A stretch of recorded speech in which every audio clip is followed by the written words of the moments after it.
സ്വന്തം പ്രസവിച്ച അമ്മയാണെങ്കിൽ അത് പ്രസവിച്ച അമ്മ നമ്മുടെ സ്വന്തം. എന്തുകൊണ്ടാണ് നമുക്ക് ഭർത്താവിൻ്റെ അമ്മയെ അമ്മയായിട്ട് കാണാൻ പറ്റാത്തത്? ദുഷ്ടയായ ആൾക്കാരൊക്കെ ഇഷ്ടം പോലെ ഉണ്ട്. പക്ഷെ അവരൊക്കെ കാണിക്കുന്നതെന്ന് വെച്ച് കഴിഞ്ഞാൽ കുറച്ച് സ്വാർത്ഥത എന്ന് പറഞ്ഞു കഴിഞ്ഞാൽ നമ്മുടെ ഭർത്താവ് അത് മകനോടുള്ളൊരു സ്നേഹമാണ്. അവർ സ്നേഹിച്ചോട്ടെ, അവർ സ്നേഹിച്ചെന്ന് വെച്ചിട്ട് നമുക്കൊന്നും നഷ്ടപ്പെടാനൊന്നുമില്ല.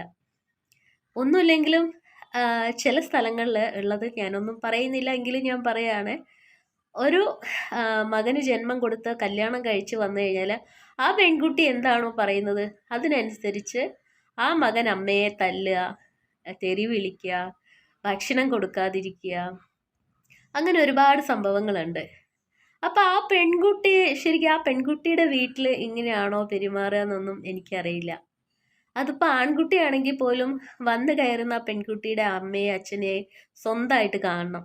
ഇത് നമ്മൾ ശരിക്കും സ്വന്തമായിട്ട് കാണുന്നില്ല എന്നുള്ള ഒരു കുഴപ്പം മാത്രമാണ്. അവരൊക്കെ എത്ര കാലം ഉണ്ടാവും എന്നൊന്നും നമുക്കും പറയാൻ പറ്റൂല. നമുക്കിപ്പോൾ ചെറിയ പ്രായമാണെന്ന് വിചാരിച്ചിട്ട് പെട്ടെന്ന് തട്ടിപ്പോകൂല എന്നൊന്നും പറയാൻ പറ്റൂല. ഇപ്പം നമ്മൾ ഒരു കുട്ടി ഉണ്ടായിക്കഴിഞ്ഞാൽ ആ കുട്ടി കണ്ടു വളരുന്നത് ഈ അച്ഛനും അമ്മയും ചെയ്യുന്ന കാര്യങ്ങളാണ് അല്ലേ? അപ്പം ആ കുട്ടി വലുതായി കഴിഞ്ഞാൽ ഇതന്നെ ചെയ്യുള്ളൂ.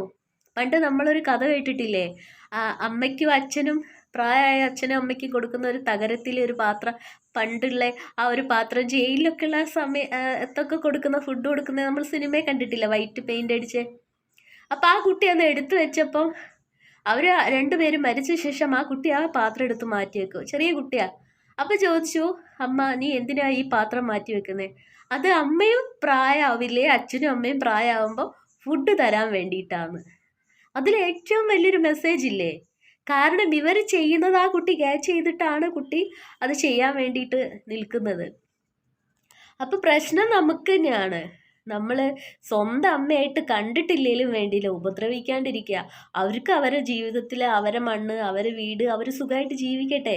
ഇനി ഇല്ലെങ്കിൽ അവർ അച്ഛനും അമ്മയായിട്ട് ജീവിക്കട്ടെ. അവർ നമ്മൾ ആരും എപ്പോൾ പോകുന്നില്ലെങ്കിൽ അറിയില്ലെങ്കിലും അവർ പ്രസവിക്കാൻ വേണ്ടിയിട്ട് ഒരു 10 മാസം ചുമന്നിട്ടല്ലേ ആ ഒരു കുട്ടീനെ പ്രസവിച്ചത്.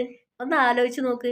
ആ പ്രസവിച്ച സമയത്ത് ഇനിയിപ്പോൾ പറയാം ആ അമ്മയും അച്ഛനും നോക്കിയില്ല അങ്ങനെ എങ്ങനെയാ. പക്ഷെ എങ്ങനെയായാലും ആ കുട്ടി വലുതായിട്ടും ആ അച്ഛനും അമ്മയിലും ഇപ്പോഴും നിൽക്കുന്നില്ലെങ്കിലും നമ്മൾ അച്ഛനും അമ്മയും കൂടെ ഉണ്ടെങ്കിലും വഴക്കൊന്നും ഉണ്ടാവാതിരിക്കാം. പക്ഷെ നമ്മൾ ഭാര്യമാരെ സംസാരം കേട്ടിട്ട് സ്വന്തം അച്ഛനും അമ്മയെ തല്ലുക, വൃത്തികേട് വിളിക്കുക, അവർക്ക് ഭക്ഷണം കൊടുക്കാതിരിക്കുക, സമാധാനം കൊടുക്കാതിരിക്കുക, ഭാര്യയുടെ അടിമയാവുക അല്ലെങ്കിൽ ഭർത്താവിൻ്റെ അടിമയാവുക, അങ്ങനെയല്ല, സ്നേഹത്തിന്